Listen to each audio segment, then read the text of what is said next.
Welcome to Influential Visions podcast.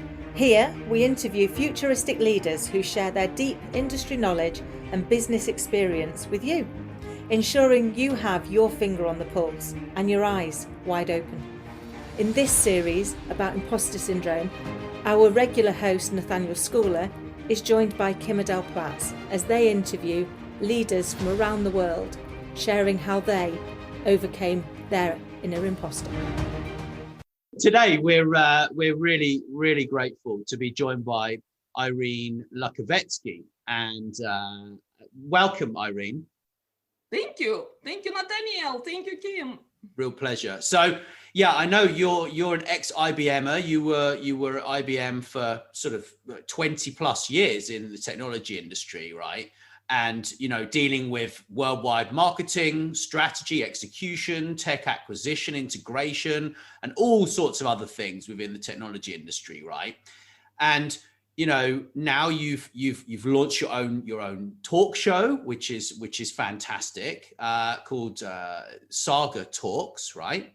And yeah, and I was a guest there, which was really quite strange for me, being normally the host. It was really quite strange. So you're probably going through what I went through when I was on your show, right? So yeah, it's really great to have you talking about this subject. I know from your background that you come from Russia. You went to the US many years ago, and I think that's a good place to start this conversation, because I would imagine you probably didn't have any time to think about being an imposter. You just needed to do what needed doing, right, when you arrived, yeah, in the States. Yes, Nathaniel, that's very true. So I am an immigrant, and my great-great-grandchildren will tell, okay, I remember my great-great-grandmother Irene, who made this leap from the old world to this new world, and that's why we're all here. So these kind of old ancient pictures on the walls or in the fonts, that will be me, okay, 100 years from now. But point is, yes, I was privileged and challenged to make this leap, because most in this country, somebody made it for them, okay? About a couple 100 years ago, 100 years ago, somebody took care of that. Okay, but I was facing the circumstances, happy circumstances, that, hey, I had the chance to explore something new, and I did. Fantastic. It's incredible. So, you know, during your career, you've managed in excess of, you know, probably hundreds of people, right? So along the way, have you kind of seen people suffer from thinking that they're not good enough? Okay, sure. So yes, I had many years in technology industry. You know, before joining IBM, I worked for a couple of wonderful companies here in Connecticut, USA, and I had global roles with IBM in 3 professions, I think, 3 professions. Because in IBM, you had this flexibility to kind of reinvent who you are. And I started on technical side, being Oracle developer early on, and really enjoying these SQL applications and forms and fun stuff. And then moving to project management, overseeing some of the implementations, acquisitions, integrations, which was amazing, you know, learning like an enterprise full stack, you know, all the technology at the time, mid-2000s. That was exciting, right? And then ending up with a portfolio, which now called automation, intelligent automation. It's a lot about business process improvement, but not just that. Now it's AI. It's fantastic new capabilities, robotic process automation, you know, all this stuff that will help us to be more human when we're not doing that mundane work anymore. So all I'm saying is, yes, learning along the way, 2 or 3 professions, I think, right? I ended up in marketing, right? Starting with very technical and very kind of right hands-on role. So that said, absolutely. So I did work with hundreds, you know, in IBM, it's a huge state within itself. Okay, I worked with hundreds and hundreds of people across the globe. And that was beauty of it, because of course, when we say multicultural and diverse, okay, it was already here. There was no an option to be less cultural, less diverse. It was, you know, the environment, and I loved it, and I loved it and embraced it. So yes, absolutely true. You know, we choose our path, or our path choosing us. You know, depends how you look at it. Right. So when you moved into these new roles, did you sort of feel like apprehension for this new job? Like when you moved from software development into like project management, were you sort of nervous about that change in your career? Very much. So very much. You have no idea, because nobody forced me to move. You know, I was successful at what I was doing. It was hot topic at the time, you know, Oracle and everything, late 90s, you know, beginning 2000s. I could live my whole life of that income. Okay, becoming consultant, growing in some other way. You know, I wanted to deal with more people. And I knew that I'll be more successful if I kind of embrace people and, you know, kind of being part of something bigger than developing the piece of application that's important for my client. So that said, it was inner push for me. I had to figure out, hey, how do I get there? The closest step from where I am will be project management, because you will see more teams, you will see more people, right? And you apply what you know. Nobody taking away your background. The fact that I did it myself, it's only gave me that credibility, okay? So I did not enter that profession just studying a book or getting my certification, PMP at the time, right? So all I'm saying is just really, it sounds very common that building step by step, but exactly this first move from being a technical specialist to project manager, that was a huge, what I would say, step for me, thinking, yes, maybe they would not see me as such, right? What if I don't have this authority in my voice? What if, you know, I don't position myself right? And guess what? It didn't last long, because thanks to my parents and thanks to my bringing a number of books that I've read, okay, a number of movies I saw, a number of people I met in my life, okay, it helped me to mature beyond my age. Yes, it helped me to mature in a way that you're sort of picking your battle. And I knew that I'm not gonna, cross out who I was before, right? I just have to embrace it and move on with it. And at the same time, this confidence comes with the understanding you don't have to please everyone. What you do there, right? You're thinking about tasks, you're thinking about project, you're thinking about things that you're there for, all right? And that helps. That helps so much, because people embraced me for who I am, not what I brought from the past. Nobody cares about the past, okay? Too many people dwell on the past. Was it too good? Was it too bad? What is it I'm carrying with me? That baggage, all this cliche, right, we're using. So point is, in that particular step in my career, absolutely not any, you know, forgetting that I did something different not long ago, that was probably the best thing for me. Mm-hmm. That's just why I invited you, because your whole attitude is just like, just get on with it. Just don't even think about it. And, you know, and that's exactly what I was hoping that you would confirm to me. Sure, I continue. There was other steps beyond that, because from project management on technical sides and teams who deploy application servers at important client sites, or weeknights, weekends deployments, okay, lots of shifts and interesting, hundreds of people on the phone at the time, making, you know, applying that patch to that application server, and things are not going right. Okay, and I'm in charge because this is my responsibility to get it working. And instead of being scared and like really give up to that stress, my only thinking was, you know what, this is like really sending that rocket to the space. Look at me. I'm doing it, okay? And all these people, just because they feel that I know, not exactly that I know what I'm doing, but people know that it's important to me, and that I'm not going to give up. I'm not going to be saying, oh, no, it's not going well, and that's why you will do something else. So point is, you know, it's kind of come as you go. So yeah, that's a pleasure. That's a pleasure in what we do, don't you think? Oh, I love it. I think, you know, it's such great advice, which is just keep taking the next step, isn't it? And stop worrying about trying to see the whole picture. And I think it was Michael Jordan whose quote is, You don't have to see the whole staircase. You just have to take the next step. And it sounds like that's what you've done is go, I can see the next step. I'm going to take it. I'm going to trust that if I keep taking the steps, if I keep learning, then I'll get to where I want to go. I'll put the spaceship in the, on the moon, which is such insightful advice. So is there anything you could share with our viewers around, if you are doubting yourself, what can they do to get a bit of your confidence to just do it anyway? Good point. I love people, and I love people because they're also different. Okay. And all the universal advices, they worth nothing.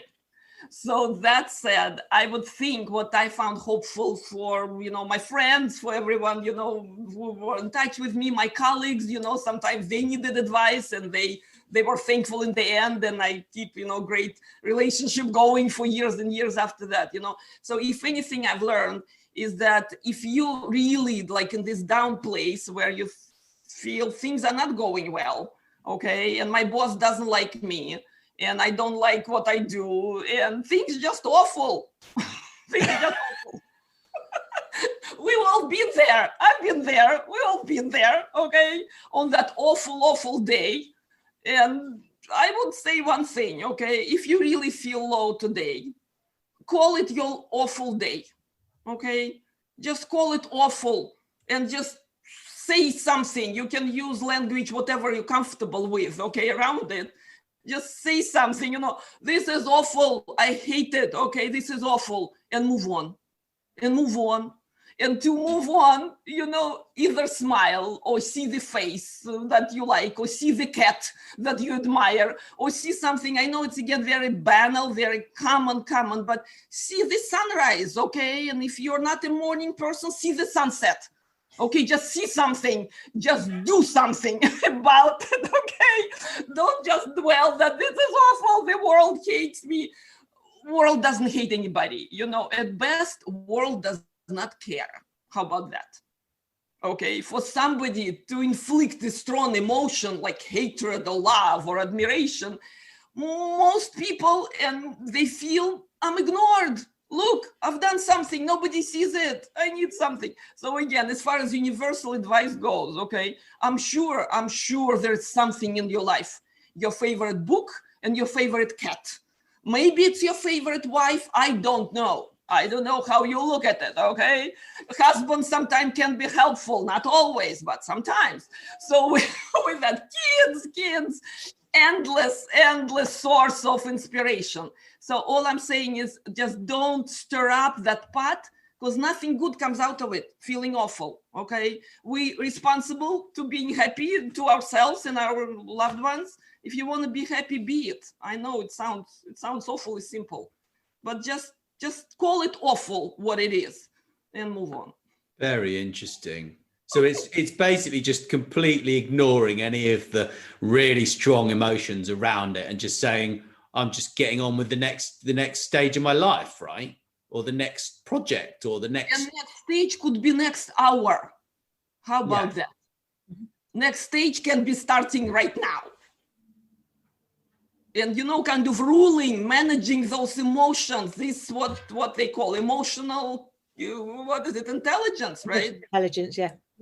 Yeah. So let's be a little more mature in that sense, and then we'll be more happier. I love it. It's so true, isn't it? Because actually what we focus on is what we get. So if we're focused on worry and upset and hurt, we've got more to be worried and upset and hurt about. And yet, the reality is people don't hurt you on purpose. They're not thinking about you. You become collateral damage. So leave it in that space and go, actually, I'm just going to leave that there, because there's a difference between what's happening and what have I made it mean. And it's the what I've made it mean that drags up the emotions, isn't it? Whereas if you stick to the fact of what's actually happened, it normally is easier to overcome. Would that resonate? Exactly. And we're all human. That's why we touch to bad stuff. Okay. We think it hurts so much. that it's impossible to let it go because they did that to me and I'm upset about that. And I've been there. I had bad bosses. I had bad projects. I had so many bad things. But guess what? For me to be sitting here and laughing at this all, okay, that only means that, again, some emotional intelligence that came from somewhere, okay, that really is really helping me, and I'm sure we all have it within us. We're much more resilient than what we think we are. So yeah, no, I love it. I mean, they say that we grow through our pain, because actually it's when things go wrong or when we get hurt that actually we learn our best lessons that allow us to have the wisdom to move forward. And it sounds like you've made that an art form of kind of taking the things that have gone wrong, going, I'm going to learn from those, I'm going to move on and do something about it rather than dwell on it. Imposter syndrome affects 70% of us at some point. If this is affecting you, click the link to get help. I think it's wonderful that you moved into marketing actually after being a techie and then managing people on projects, managing huge projects, and then going into marketing. I think it's admirable actually, and I think more marketers need that insider knowledge. Really, I think it's difficult. Really. So when you arrived in marketing from that sort of side of the business, what was going through your mind? Imposter syndrome. Imposter. Because look at me at that time, right? Technical person. I know how things work. Some of them, not all of them, a lot of them, right? I know how people work on large projects to accomplish something. That's wow. That's very cool, right?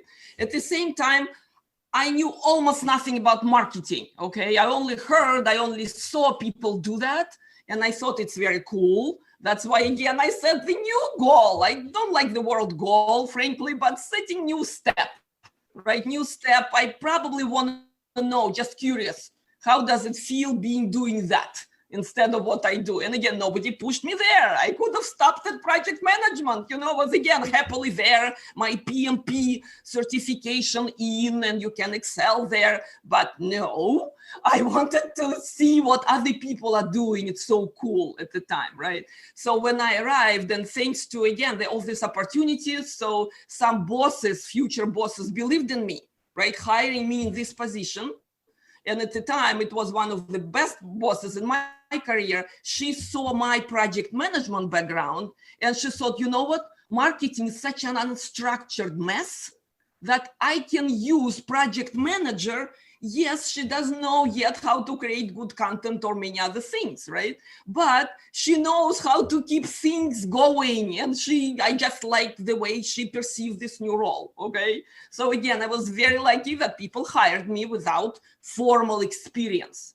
So that's another great point. People saying, I want to be UX designer now, but I don't have an experience. What do I do? Oh, I don't have a right background. So things are going month after month and I'm not excelling and I don't go where I want to be going, right? So I was there at the same time, right? And it takes one person to believe in you. You don't need 24 new jobs.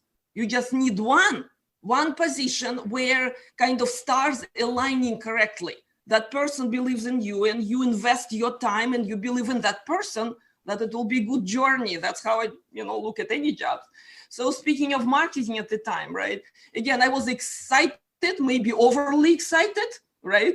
Because when I joined the team, I saw people working very hard.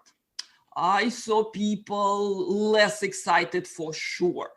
I saw people that were producing content with no return. Investments going down. It was all kind of day-to-day difficulties, right?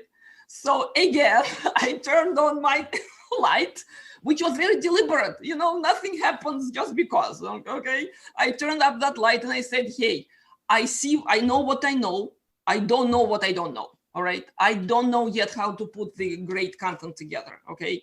I don't know yet how to run a great event. I don't know. I had different experiences, but you know what I know? I know who are the engineers. I know who are the developers. I know the project managers and all other people And in everything we do in marketing, guess what? When we record an interview with an expert, that expert is an engineer. I was with IBM, right? So within technology industry, and I'm an engineer. So let me ask you a question which resonate with you. And I earned that respect from this product team, this engineering team. Okay. So I was kind of in marketing outside of marketing, but that helped instead of thinking, you know what? I don't have 20 years of marketing experience under my belt. I feel so insecure. And guess what? I will never get 20 years of experience in marketing, because I just won't live long enough to get that from now. So all I'm saying, every step, right? Bunch of doubts, everyone feels insecure for one reason or another, right? Instead, I said myself, Irene, they know you, you know them, make the best of it. Worked for me. I love it. That's brilliant. Such brilliant advice, isn't it? To just be you, to be who you are. You know what? There are lots of talk about artificial intelligence this day, right? Intelligence. And of course, in time of crisis, this whole year was not easy for many of us, right? Again, my only attitude to all this is that, you know what? Intelligent we are. We may not be secure, we may not be beautiful, we may not be smart, we may not be anything, right? But this is human being who is like on top of the pyramid, okay, of years and years, billions of millions of years of evolution, right? We got this intellect going.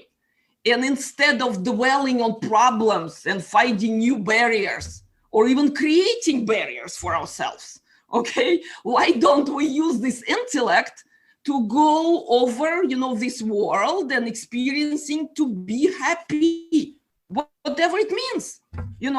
Someone starting the, hairdressing school today, okay, they want to be the best hairdresser ever, all right? And one day I walk into the salon and I'm seeing a person who just makes my day completely different from when I woke up in the morning, scary and horrible and hating myself. Okay, I'm walking into that salon and that person who loves what she's doing, she, right? They made my day completely different. And I walk out like, oh, I'm a star. I can do my own thing. So instead of being in the place of that hairdresser, we all do that. We talk to people every day. And I know people have huge effect on me. When I have a nice conversation like we're having now, my whole day will be different. I will be thinking about things in very bright colors. So thank you for having me here. It's been a pleasure. I always love talking to you, really, and I love what you're doing now. I think it's great that you've stepped out from behind your desk and started your own venture, and I really do think that's wonderful. And and I know it's going to be an exciting year, 2021, for all that you're doing. Thank you. I certainly feel this way because, again, starting this new venture in front of the camera, all right? All my previous steps, nothing promised that I will be leading talk show, that I will be meeting new people, across the globe, just virtually, because it's 2020, making new friendships like Nathaniel, okay? When we spoke, we hit it off, so we can do more things together, all right? So, but still, there's a lot of tech involved. There are lots of little things that I don't know. I still don't know a lot of these things. All I know that I like talking to people, and some people respond to me. Not everyone. It's okay. It's all right. Okay. I can live with those. And those are really precious, right, to me.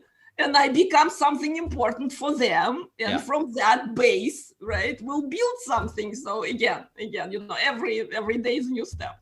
Very much so. And I think what's really funny is when you accept the fact that not everybody's going to like you, right? Like that was a big step. That was a big step forwards for me.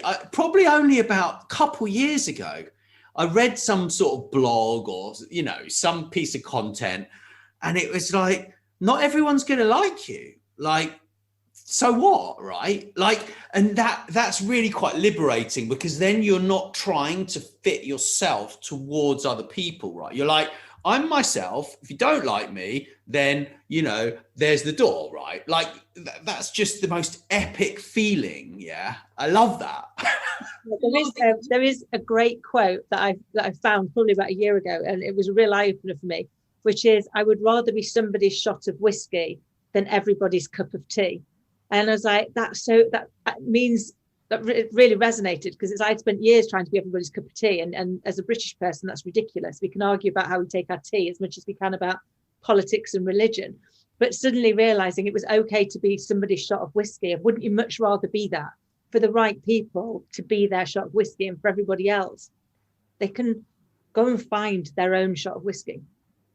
Absolutely. And it comes back to, again, this cliche emotional intelligence conversation. Okay. So we kind of maturing, understanding, I don't like everybody. I don't have to love everyone on this planet. Okay. Why should I depend? I get that from you. I think it's definitely the Russian in you. Yeah. Like, I mean that in the nicest possible way. Yeah. You see, I'm a mix of all these cultures, okay? I'm a mix of a lot of things. And again, people who get it, they get it, all right? But, you know, in the digital economy, and I talk a lot about digital transformation with wonderful, smart people, wonderful experts.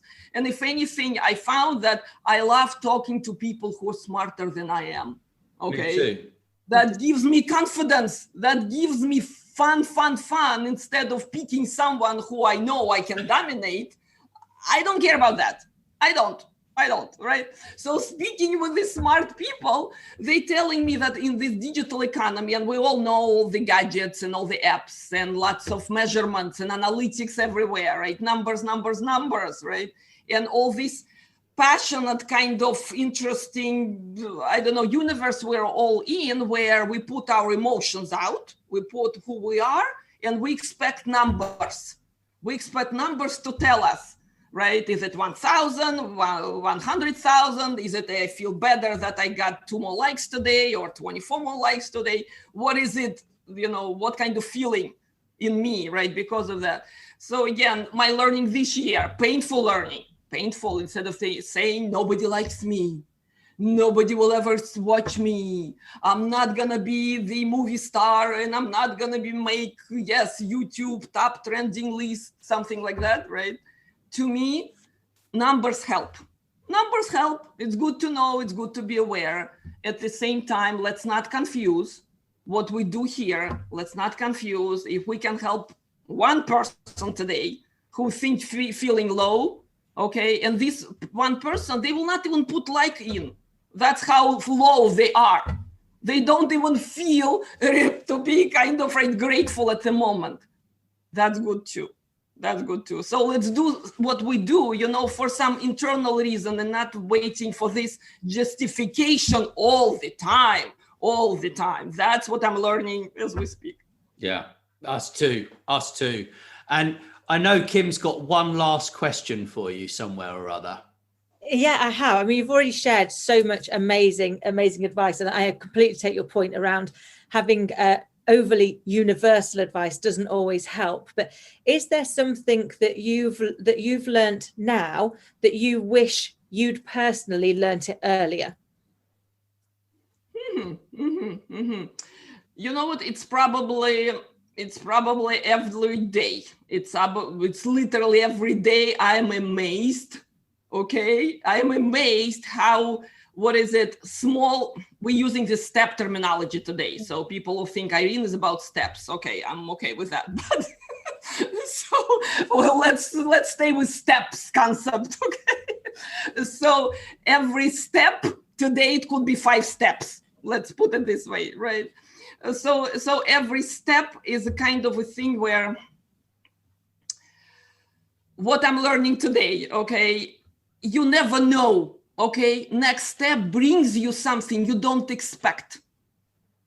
You don't expect from my talk show, where again, I'm not a pro yet, you don't expect to meet a person like I met last week who was not only open and we had a good talk and it's out there and we can maybe help some people, but that person felt that being here talking to me, as he said, on my virtual couch, although couch is very real right here in my studio, right? But at the same time, we're separated, we're from different continents.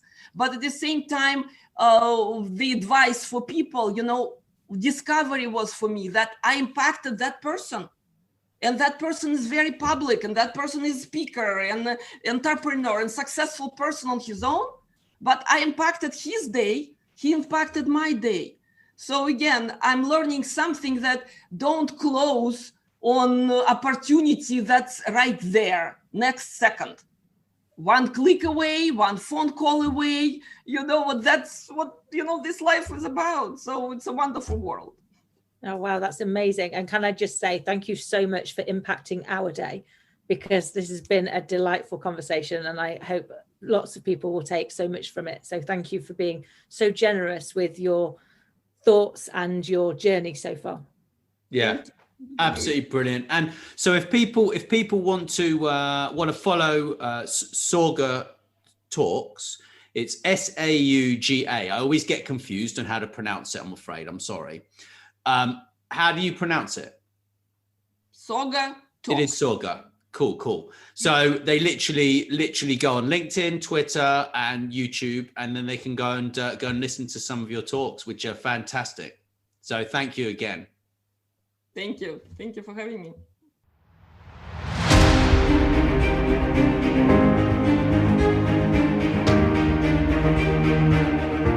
Thanks so much for supporting our show. Please do share this episode with your friends and business associates, and click the link below to subscribe to the podcast. Until next time, take care.